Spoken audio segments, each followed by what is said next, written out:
и спецодеждой. Церемония передачи состоялась в городе Токтогул. Для улучшения изучения флоры и фауны особо охраняемой территории, эффективной борьбы с браконьерами и мониторинга диких животных и растений егеря Алатая получили компьютеры, ноутбуки, рации, фотоаппараты, фотоловушки, GPS-оборудование, бинокли и подзорные трубы. Для облегчения работы в полевых условиях ПРООН подарила егерям палатки, спальные мешки, рюкзаки, карематы и фонарики.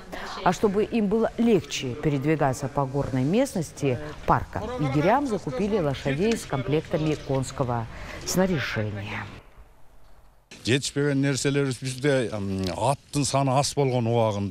Перечисленные приборы играют немаловажную роль в реализации первоочередных задач природного парка. К примеру, полученные с помощью фотоловушек данные помогают изучать поведение, передвижение, пищевые пристрастия редких животных и улучшат стратегию их сохранения. Передача униформы и оборудования осуществилась в рамках реализации проекта ПРООН «Сохранение глобально значимого биоразнообразия и связанных с ним земельных и лесных ресурсов Западного Тянь-Шаня для поддержки устойчивых средств существования». Государственный природный парк Алтай был создан в 2016 году для сохранения уникальных природных комплексов, биологического разнообразия региона и охраны краснокнижных представителей флоры и фауны, включая снежного барса.